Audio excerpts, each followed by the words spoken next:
Salut, les fonctions capsule trace by channel et multi capsule trace by channel vont nous permettre de pouvoir tracer un segment qui va partir d'un point A à un point B, de faire déplacer une capsule le long de ce segment et vérifier si on entre en collision avec des acteurs. Et la collision, elle va se faire, ici on le voit, by channel, c'est-à-dire par rapport à un canal.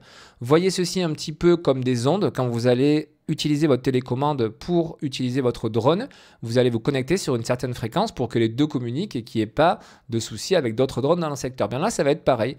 Le trace channel, ça va être le canal du tracé que vous allez utiliser. Nous en avons deux. Voyez ceci comme des fréquences. Vous allez comprendre dans un instant pourquoi.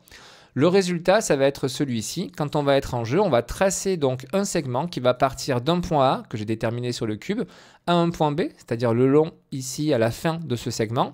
Et qu'est-ce que ça fait? Bien, ça va prendre une capsule et ça va déplacer cette capsule instantanément et vérifier si le long de ce segment, notre capsule entre en collision avec un acteur. Vous voyez qu'ici, c'est le cas. On a le petit carré rouge qui nous indique qu'il y a collision. On voit le changement de couleur du coup de notre tracé. Alors, on le voit parce qu'on est en mode débugage dans la fonction. C'est rouge tant qu'il n'y a pas de collision. Il devient vert ensuite quand il y a eu une collision. On voit également que ça a géré uniquement la première collision, notre cube vert derrière, même si je le mets, vous voyez, au plein centre, il n'y a pas de collision. Ça, c'est parce qu'on exécute en ce moment la fonction capsule trace by channel qui nous retourne qu'un seul acteur. La version multi nous permettra, on va la voir tout à l'heure, de retourner tous les acteurs qui se situent le long de ce tracé. Je vous ai dit il y a un instant, je vous parlais du canal du tracé sur lequel on travaille, sur la fréquence entre guillemets. Voilà pourquoi c'est très important, parce que cette fonction, comme vous le savez maintenant, c'est pour travailler sur les collisions. Est-ce qu'on entre en collision avec quelque chose? Et les collisions, il faut les paramétrer sur nos acteurs. Elles ont toutes des valeurs par défaut qui conviennent à la majorité du temps, mais parfois il faut vraiment faire attention à ceci. Et là, ça va être le cas. Cette fonction, telle que je l'exécute, elle vérifie s'il rentre en collision avec des acteurs qui bloquent les collisions sur le canal visibility, sur la fréquence visibilité. Comment est-ce qu'on sait ça? Bien, vous voyez que je sélectionne mon acteur ici et dans la colonne de droite, on va déplier ici les propriétés jusqu'à venir dans la rubrique collision. Et ce que je vous montre en prenant cet acteur ici, c'est valable pour n'importe quel blueprint. Quand on sélectionne les composants, on a ici la rubrique collision. C'est valable également pour n'importe quel static mesh qui sera dans votre content browser. Si j'en prends un au hasard, on vient ici, on déplie à droite et on a bien la rubrique collision. Donc il faut vraiment penser, c'est très important les collisions dans UE, donc pensez-y. Et comment est-ce qu'on va les paramétrer? Ça va venir ici sur les collisions presets, donc les paramètres prédéfinis. On va sélectionner dans la liste custom et on va déplier ceci de façon à avoir précisément l'accès à tous les paramètres de collision. Le paramètre suivant est très important, collision enabled. Quand on clique dessus, on voit qu'on peut supprimer les collisions. Dans ce cas-là, vous voyez qu'instantanément, mon cube bleu est totalement évité, puisqu'il ne gère pas les collisions, que ce soit physique ou query. On va voir ce que c'est dans un instant. Si je mets query only, ça gère bien la collision. Si je choisis physics only, ça ne gère plus la collision. Pourquoi? Parce que comme vous le voyez ici, nous avons deux types de collisions dans Unreal. On a les collisions physiques, c'est vraiment le fait qu'un acteur rentre dans un autre. Là, on va parler de collision physique, collision d'objets également, c'est la même chose. Et on a un deuxième type de collision qui est le query. Le query, c'est vraiment ce qui est utilisé dans le cadre de nos fonctions qui nous permettent de tracer comme cela. En gros, on demande à Unreal si dans cette direction, on va croiser un acteur. C'est la différence entre étudier s'il y aura un impact, mais notre acteur ne se déplace pas. Et la collision physique, c'est vraiment mon acteur s'est déplacé, il vient d'avoir accident. Vous voyez la différence entre les deux? J'essaie de prendre des exemples pour vraiment vous montrer la différence entre les deux. Et donc, ce sont les deux types de collisions que nous avons dans UE. Le mode collision enabled ici, cette possibilité, ça vous active, comme ça l'indique, le query et physique. C'est-à-dire qu'on a les deux types de collisions qui sont activés. Nous, dans notre cadre, on va prendre la collision enabled, on active les deux. Mais ce sur quoi on va travailler, c'est ici le trace responses, c'est-à-dire tout ce qui est en rapport avec le query. Ça, c'est le query. Et en dessous, le object responses, ça va être tout ce qui est physique. Donc nous, toute la partie physique, on s'en moque, on laisse les valeurs par défaut. Pour qu'il y ait une réponse ici, pour qu'il y ait des collisions, on va travailler sur nos trace responses qui sont donc en relation avec les queries en termes de collision. Vous voyez qu'on retrouve ici nos deux canaux, visibility, caméra. Si je reviens sur ma liste déroulante, on retrouve ça. On verra dans un tuto sur ma chaîne, on peut rajouter autant de canaux qu'on le souhaite si on veut avoir plus de flexibilité dans le jeu. Si on en rajoute, ici, on les verra dans la liste déroulante. Et quand je sélectionne mon objet ici, ça apparaîtra également là. Et ça nous permet de faire quoi justement ici? On va pouvoir, sur chacune des fréquences, sur chacun des canaux, on va pouvoir paramétrer notre objet. Comment est-ce qu'il va réagir à ceci? Je repasse en mode simulation, je prends mon cube et on va voir à nouveau les modifications. Quand on travaille sur notre fonction simple, qui nous retourne qu'un seul acteur, donc le Capsule Trace by Channel, il va nous retourner uniquement les objets qui ont le paramètre ici sur le canal en question, donc la visibilité, à bloc. Il faut le mettre sur bloc. Si je le mets sur overlap ou si je le mets sur ignore, dans les deux cas, ça va ignorer. Vous voyez que la collision, elle passe au travers et on capte uniquement la collision sur le cube qui est derrière. Overlap, c'est pareil. Si je mets à bloc, clac, on a bien notre collision qui se fait sur ce cube-là. Donc c'est très important parce qu'en fonction de ces paramètres-là, vous pouvez, entre guillemets, filtrer des objets si vous le souhaitez. Je vais juste vous montrer un exemple. J'ignore le premier, j'ignore le deuxième, et vous voyez que dans ce cas-là, on a notre tracé qui part du début à la fin, tout reste rouge. Réellement, ça rentre bien en collision avec des acteurs, mais chacun de ces acteurs a le paramètre visibilité, sur le canal visibility, il a la valeur ignore ou overlap. Donc du coup, ce n'est pas pris en compte. Si on bloque, automatiquement, le canal est à l'écoute, enfin notre acteur est à l'écoute de ce canal et il bloque si quelque chose se passe. Donc c'est très important cette notion ici de paramétrage de collision. On verra tout à l'heure qu'on a un autre paramétrage à faire dans la version multi quand on veut gérer les collisions sur plusieurs acteurs tout le long. Maintenant qu'on a vu ça, on repasse sur nos inputs. On va étudier notre fonction de près. La fonction est vraiment exactement la même, mis à part qu'ici elle nous retourne plus d'acteurs. Mais tous les inputs, tout ce que l'on va devoir paramétrer comme valeur, c'est exactement la même chose. Donc du coup, on s'isole un petit peu pour avoir l'esprit plus clair et on analyse ça. Le start, ça va être le début de notre segment sur l'univers 3D en X, Y, Z, et ici, la fin de notre segment, même chose en X, Y et Z. Le long de ce segment, on a notre capsule qui va se déplacer. Notre capsule, elle va avoir un radius, ça va être, je repasse en mode simulation ici, ça va pas vraiment être le diamètre, mais ça va être pris par rapport à son centre, donc la distance qu'il va y avoir entre le centre de la capsule et ici, son extrémité. Donc la valeur que l'on va renseigner dans le radius, elle va être doublée pour avoir vraiment le diamètre, entre guillemets, total de notre capsule. Le half 8, ça va être la moitié de la hauteur. Donc la même chose, la valeur qu'on va venir renseigner ici, ça va être la distance qu'il y a entre le centre de la capsule et son extrémité haute ou basse, peu importe, puisqu'elle a la même distance automatiquement, que ce soit du milieu au bas ou du milieu vers le haut. Donc même chose, la valeur que l'on va venir renseigner ici va être multipliée par 2 au final pour la hauteur totale. Si vous mettez 80 ici, vous allez avoir une capsule de 160 en hauteur. Si vous mettez un radius de 25, vous allez avoir un diamètre donc de 50. Nous avons ensuite le trace channel, donc comme on le disait, c'est le canal, la fréquence sur laquelle on va faire nos vérifications. Le trace complexe, j'en ferai un tuto spécifique. N'hésitez pas à regarder sur ma chaîne s'il est déjà là. Ça permet de retourner un petit peu plus d'informations. Le actors to ignore qui va nous permettre d'ignorer des acteurs comme son nom l'indique. Si on utilise une fonction de make array, on va pouvoir ici créer un tableau. On va y mettre autant d'éléments que l'on souhaite, c'est-à-dire autant d'acteurs que l'on souhaite ignorer. Si je souhaite ignorer ce cube bleu, je peux très bien venir renseigner ici, faire référence à ce cube bleu. Et dans ce cas-là, même si ce cube bleu a sa collision qui bloque le canal visibility, il sera quand même ignoré puisqu'il sera présent dans ce tableau. Donc vous voyez, pour filtrer, on a la possibilité de filtrer ici et de jouer sur le canal également. Et enfin, des fonctions de débugage qui vont nous permettre soit de ne pas débugger sur None, soit d'afficher notre fameux tracé que l'on voit en rouge et vert, mais juste le temps d'une frame, utile si vous exécutez votre fonction sur un event tick, on va le voir, c'est ce que je fais. Et sinon après, for duration, si vous souhaitez l'afficher le temps de quelques secondes, vous renseignez la valeur ici. Et sinon, persistent, c'est-à-dire qu'à partir du moment où vous allez appuyer sur play et jusqu'au moment où vous appuierez sur stop, vous aurez votre tracé qui va rester à l'écran. Maintenant qu'on a vu tous les inputs, voici l'exemple que je vous ai concocté et que je vous montre depuis tout à l'heure. Sur un event tick, à l'intérieur de mon cube, qu'est-ce que je fais? Donc à chaque frame, j'exécute ma fonction de capsule trace by channel. En paramètre, en input start ici, je viens récupérer via le getActorLocation la position de l'univers dans l'univers 3D de mon cube. Rappelez-vous, c'est bien le pivot qui sert de référence. Donc là, c'est en l'occurrence, il est au centre de mon cube. Donc le point de départ de mon vecteur, ça va être le centre du cube. Et ensuite, en end, je récupère sa position initiale et je vais venir ajouter à sa position initiale une distance de 1000 cm face à la direction dans laquelle il est tourné. Je vous invite à regarder les tutos de ces fonctions qui sont disponibles sur ma chaîne. Ensuite, nous avons donc le radius. Comme je vous le disais, ça va être la distance qui est entre le centre et le bord de la capsule.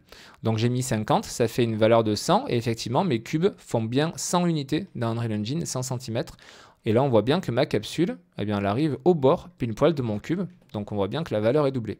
Le half height, donc la hauteur moyenne, enfin, la moitié de la hauteur, j'ai mis 120, ce qui veut dire que ça me fait une hauteur de 240. Si, par exemple, je mets 80, ça va me faire une hauteur de 160. On voit que la capsule est plus petite. Mais voilà, ça permet donc de modifier la taille pour pouvoir faire ça. On va voir après comment récupérer ces valeurs directement depuis notre capsule. Et ensuite, je me suis mis donc sur le canal Visibility, j'ai laissé les autres valeurs par défaut, j'ai mis le debug sur une frame puisque j'exécute ma fonction donc sur un event tick. Maintenant qu'on a vu comment renseigner toutes ces valeurs, on va s'intéresser ici aux outputs, c'est-à-dire comment on va récupérer les valeurs que ça nous donne. Ici, nous avons le return value qui est un booléen qui va nous dire si oui ou non on est rentré en contact avec, donc s'il y a eu collision avec un acteur. On peut positionner ici un branch qui va nous permettre de gérer oui, il y a eu une collision, non, il n'y a pas eu de collision. Vous n'êtes pas obligé de gérer les deux cas, vous faites ce que vous voulez dans le cadre de vos scripts. Et l'autre output, qui est le premier ici, le outIt, ça va nous retourner la structure. Une structure étant une valeur qui regroupe tout un tas de valeurs, de variables, qui vont faire référence justement au hit, c'est-à-dire à la collision. Et pour pouvoir accéder à toutes ces valeurs, on va placer un autre qui est ici, le breakItResult. On peut déplier ceci, et là nous allons retrouver toutes les valeurs qui concernent la collision, c'est-à-dire l'endroit de la collision, c'est-à-dire quel est l'acteur et les divers éléments que l'on peut récupérer sur l'acteur qui a été touché, comme par exemple le nom de l'acteur, comme le composant précis qui a été touché, ou le bon précis si c'est un skeletal mesh. On peut récupérer également le point exact d'impact qu'il y a eu dans notre univers 3D. Bref, on peut récupérer des informations. Je vous invite à regarder ma vidéo dédiée à ce node-là, justement à toutes ces valeurs-là, où précisément je vous explique toutes les informations que nous retrouvons. Dans le cadre de mon tuto, moi ce que je fais, c'est que je récupère le 8 acteur ici, et je vais venir renseigner son nom dans ma fonction custom qui me permet d'afficher donc quelque chose dans l'interface utilisateur, et j'exécute cette fonction. Et vous allez voir que maintenant, quand j'exécute ceci, on a bien en bas à gauche cube bleu qui apparaît puisqu'on entre en contact avec lui. Si je l'enlève du tracé, on a bien cube vert qui est le suivant. Et si le cube vert, je le supprime, eh bien, j'ai rien du tout puisqu'on n'a plus d'acteurs qui croisent donc notre tracé. Alors bien évidemment, on ne va pas s'en servir juste pour afficher le nom de l'acteur. Hein. Dans le cadre de vos jeux, vous allez utiliser cette fonction pour plein de choses. Par exemple, vous pouvez très bien l'utiliser pour voir ce qu'il y a devant le personnage, voir si vous pouvez le ramasser, voir quel type d'acteur c'est. Là, on travaille quand même sur un élément qui est précis, c'est-à-dire que c'est une capsule. On pourrait très bien, dans notre jeu, imaginons que nous avons un mur face à nous et que dans ce mur-là, il y a justement la taille de la capsule de notre propre personnage. On pourrait très bien, quand on se met face à lui, afficher une information visuelle qui se mettrait en route à partir du moment où la projection de la capsule de notre héros serait pile poil alignée à l'autre, nous indiquant qu'on peut se téléporter dedans par exemple. C'est un exemple un peu bizarre, mais pour vous montrer que l'intérêt quand on travaille sur une capsule, c'est vraiment que la forme de la capsule nous intéresse. Sinon, on prendrait une classique fonction, soit de line trace, soit de search trace. Donc les informations là, vous pouvez les récupérer et en faire après ce que vous souhaitez. Là, on a vu donc la première, c'est-à-dire le capsule trace. Maintenant, on va regarder l'autre fonction et je vais passer dans le blueprint du héros pour faire ça. Je vous ai préparé ceci. Donc au sein du héros, je vais supprimer l'exécution de mon script dans le cube. Au sein du héros, pourquoi j'utilise le héros? Parce que notre héros, comme tout caractère, donc comme tout personnage d'un Unreal, bénéficie justement d'une capsule. Et ceci, ça va être intéressant parce qu'on va pouvoir jouer sur la capsule du personnage pour retrouver des informations. Du coup, je reviens ici dans son event graph. Comment est-ce que j'exécute ma fonction? Pour le point de départ et d'arrivée, c'est la même chose que tout à l'heure, je ne vous le redis pas. Par contre, pour le radius et pour le half height, eh bien, comme on vient renseigner des valeurs de capsule ici, et que notre personnage, il a lui aussi un capsule componente, donc c'est la même chose, eh bien à ce moment-là, quand on est curieux, on fait quoi? On prend ici son capsule componente, donc qui est dans la colonne de gauche, on le fait glisser, du coup on récupère, hein, c'est ce que j'ai fait ici, et on dit quoi? Eh bien on se dit, tiens, est-ce qu'on peut avoir accès justement au radius? Parce que notre capsule componente, quand on le sélectionne, on voit dans la colonne de droite, en cherchant un petit peu, nous avons ici, vous voyez le shape, capsule radius et le capsule half height. Donc nous avons finalement les deux informations qui sont spécifiques aux capsules et que nous devons même venir renseigner ici. Du coup, depuis mon capsule componente, si je tape radius, on voit que nous avons la fonction getCapsuleRadius. On vient récupérer la propriété qu'on venait de voir. Et du coup, maintenant, je peux de façon dynamique venir renseigner cette information. Vous voyez que par défaut, il faut venir la renseigner manuellement, mais on peut très bien récupérer une capsule déjà existante dans notre niveau et venir renseigner les informations pour avoir exactement les mêmes valeurs. Même chose pour le capsule alf8. Si je viens ici et que je tape juste la hauteur, 8, on voit ici le get capsule alf8 qui nous permet de récupérer donc à la volée l'information de la capsule de notre héros. Et comme ceci, dans mon exemple, eh bien, je définis automatiquement la valeur de la capsule que l'on va utiliser dans le tracé comme étant les mêmes valeurs que la capsule du personnage. C'est un exemple de l'utilisation que vous pouvez faire. Et ensuite, bien, je mets toujours sur le canal Visibility, je laisse un debug sur une frame et j'exécute ceci sur un tick. Et ici, je vous retourne, on va le voir dans un instant, je vais récupérer plutôt tous les acteurs que nous croisons et on va travailler dessus. Mais vous allez voir, on va revenir sur notre niveau, ça va vous parler tout de suite. J'ai donc mon personnage et mon personnage, quand je me déplace, vous voyez qu'il y a bien un tracé qui se fait avec une capsule qui se met au bout et qui a exactement les mêmes dimensions que ma propre capsule. On va venir ici et je regarde tous mes acteurs et je passe, hop là, je quitte mon corps et on va analyser un petit peu ce qui se passe ici. Vous voyez que comme tout à l'heure, nous avons, et je vais le rapprocher un petit peu mon personnage, voilà. Donc comme tout à l'heure, nous avons un point de départ qui est cette fois-ci mon personnage et notre tracé qui va se faire face à lui. On a beau exécuter à ce stade notre fonction de multi-capsule, on voit que ça nous retourne juste ici une collision. Et effectivement, en bas à gauche, je vais vous montrer comment j'ai fait, mais je retourne le nombre d'acteurs que notre tracé va croiser, va nous retourner. Et donc là, on n'a qu'une seule collision. Pourquoi? Eh bien, comme je vous le disais tout à l'heure, la gestion des collisions est très importante dans UE. Quand je vais venir sélectionner mon cube ici, je n'aurai pas assez. Voilà, hop là. Je viens dans la rubrique collision et je vais pouvoir modifier à la volée les collisions de ce cube.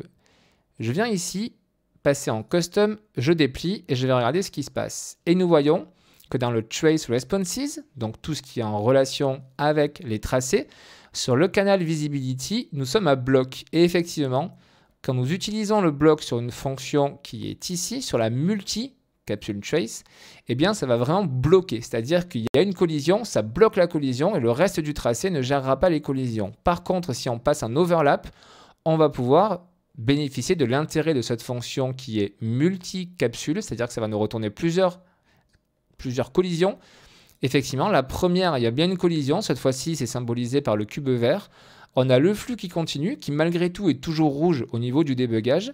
Et là, à nouveau, hop, une autre collision. Pourquoi le carré, cette fois-ci, apparaît rouge et pourquoi on a un changement de couleur de notre tracé qui nous indique donc qu'il n'y aura plus de collision de gérer? Bien même chose. Si je viens sur mon cube bleu, on voit dans ces collisions que le canal Visibility, il le bloque. Si je le mets en overlap, notre tracé continue et ça nous retourne bien 3 acteurs. Le premier, le deuxième, le troisième. Là, à nouveau, même chose, on a le carré rouge tout simplement parce que lui, actuellement, bloque le passage de notre tracé. Donc la collision est prise en compte, mais s'il y avait d'autres acteurs derrière, ça ne les prendrait pas en compte. Si je le mets en overlap, on voit que le tracé continue en rouge. On a bien la collision qui est prise en compte. Le petit carré vert nous indique que la collision est prise en compte, mais que ça va en gérer d'autres derrière s'il en faut. Et donc, ça nous retourne bien nos 3 acteurs. Enfin, pour qu'un élément ne soit pas pris en compte, il faut, quand vous utilisez votre fonction de multi, il faut venir ici mettre le blocage à ignore pour vraiment ignorer l'acteur. Et dans ce cas-là, il n'est pas pris en compte et il laisse passer le tracé. On voit bien qu'on a le premier acteur pris en compte. Lui est totalement ignoré. Et on a le deuxième acteur qui est pris en compte. Alors attention à l'effet d'optique. On a l'impression que nos acteurs ne rentrent pas en collision. Il entre en collision parce que c'est une capsule, donc ce n'est pas uniquement la taille ici du segment, c'est la capsule à chaque fois qui entre en collision. Et c'est vrai que ça apparaît uniquement si on met bloc, où effectivement la capsule apparaît. Mais si on met overlap, la capsule n'apparaît pas, elle continue son chemin, elle rentre en collision, mais elle continue son chemin. Donc voilà l'importance vraiment de savoir comment régler vos collisions de façon à ne pas vous retrouver avec une fonction qui bug. C'est pas qu'elle bug, c'est juste que vos collisions seront mal paramétrées. Voyons pour terminer ce tuto comment est-ce qu'on va exploiter ce que nous retourne ici notre fonction. Actuellement, donc, elle nous retourne ici, et ça ce sera toujours le cas, même chose, c'est-à-dire, hop là, le return value en booléen qui va être oui ou non, on rentre en contact avec au moins un acteur. À ce moment-là, on peut faire ceci, exécuter le script si on est rentré en contact. Et le deuxième input, cette fois-ci, on retrouve bien toutes les informations qui vont être liées aux collisions, mais sous forme de tableau, représenté ici par ces carrés. Effectivement, tout à l'heure, rappelez-vous, c'était dans l'autre blueprint, dans mon cube, tout à l'heure, nous avons récupéré directement, vous voyez que c'est un cercle, nous avons récupéré directement la seule et unique collision que nous avions. Donc on a pu directement travailler dessus. Quand on travaille sur un tableau, ça va nous retourner un ou plusieurs acteurs. Et du coup, ça se traite, il y a une petite étape intermédiaire qui nous permet de travailler sur toutes les collisions, qui peut être par exemple un for each loop. Le for each loop est une macro qui va nous permettre de récupérer, vous voyez, toutes les collisions. On les transmet ici dans ce qu'on appelle un tableau. Et cette fonction va récupérer collision par collision. On va retrouver ici la structure que nous avions précédemment. J'enlève tout ceci pour ne pas vous perturber. Et si je viens me positionner ici et faire un break, on va retrouver la structure que nous avions tout à l'heure. Contrairement à tout à l'heure, on va récupérer grâce à cette fonction chacune des collisions. C'est-à-dire que si ici je viens exécuter du code en récupérant des informations, eh bien ça va le faire pour chacune des collisions. Si j'ai 3 collisions sur mon niveau, on va venir récupérer la première collision, faire ce qu'on veut avec. Dès qu'on aura fini notre script, automatiquement ça va revenir ici et prendre la collision suivante. Donc ça va prendre la collision du cube blanc, puis du bleu, puis du vert. Et à chaque fois, on va pouvoir faire quelque chose. Alors là aussi, bien entendu, vous verrez dans le cadre de vos jeux, vous ne ferez pas forcément un for each loop. Vous pourrez venir travailler directement sur une des collisions en question. Mais voilà, ça c'est vraiment après adapté à votre jeu. À nouveau, on récupère ici toutes les informations qui sont liées à chacune des collisions que vous pourrez traiter dans votre jeu. Moi, ce que j'ai fait dans mon exemple, c'est que je suis venu récupérer tout simplement la longueur du tableau avec cette fonction length qui nous permet de retourner le nombre d'enregistrements que nous avons ici.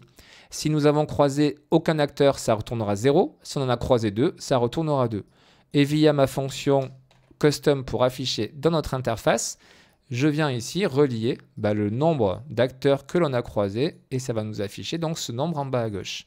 Et comme l'a montré mon exemple il y a juste un petit instant, si je me remets face à tous mes acteurs que je fais F8, que je paramètre toutes mes collisions en overlap de façon à pouvoir passer justement le flux sur mon canal Visibility, vous voyez que nous avons bien en bas à gauche 3 acteurs qui vont nous être retournés.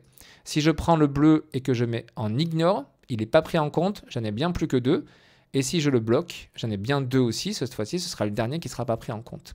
Donc voilà comment est-ce qu'on peut jouer avec ces deux fonctions de capsule trace by channel et de multi capsule trace by channel. Sur ma chaîne, vous avez les formations, les tutos équivalents pour d'autres fonctions qui sont vraiment très semblables, qui vous permettent de jouer sur des box cette fois-ci, sur des sphères ou tout simplement sur une ligne, sur un vecteur. N'hésitez pas à les regarder. Et vous avez également une vidéo qui récapitule de façon générale et très succincte toutes ces fonctions de tracé by channel.